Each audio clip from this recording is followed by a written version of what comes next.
जब जिज्ञासा का उदय होता है तो फिर ऐसा समझो कि पहाड़ के भीतर जल आ गया है। प्रतीक्षा है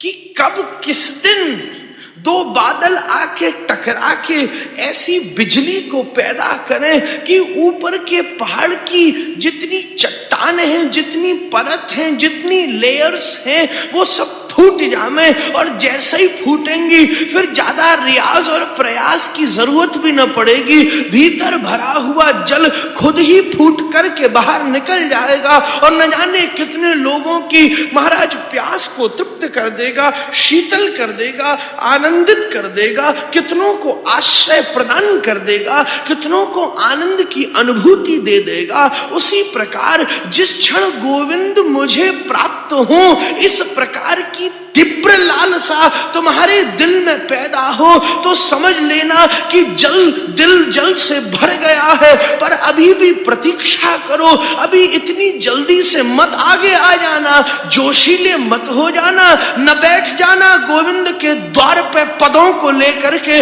न पहुंच जाना अभी वृंदावन, अभी पात्रता नहीं आई है। राधा रमण के पास जाने से पहले इस बात का विचार कर लो, उनकी आंखों से आंखें मिलाने से पहले इस बात का विचार कर लो, क्या उनकी नजरों में देखने की औकात तुमने पाई है? फिर देखना, नहीं पहुंच जाना।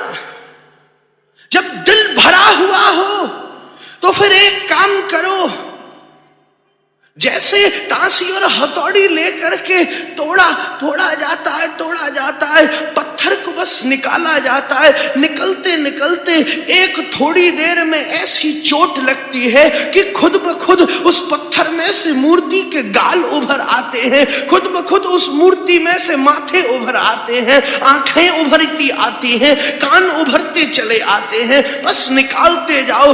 आखिरी ही एक ऐसी चोट होती है कि किसी अपने आप ही वो स्वरूप की उसमें से उदय हो जाता है। ऐसे ही जब दिल भर गया हो तो फिर एक काम करो, किसी महात्मा के आश्रय में जाकर के बैठ जाओ। वो शब्द की बहुत हथौड़ियां मारेगा, वो शब्द की टांसी और हथौड़ी तुम्हारे ऊपर चलाएगा। तुम चिंता मत करो, बस बैठे रहना। आलयम पर्यंतम भागवत का दूसरा श्लोक कहता है, बस प्रतीक्षा करते रहना। किसी न किसी दिन अपने आप ऊपर पड़ी हुई वासना की परतें फूट जाएंगी और जब तुम्हारी गोविंद से नजर मिलेगी तो आंसुओं की धारा निर्जरित हो जाए।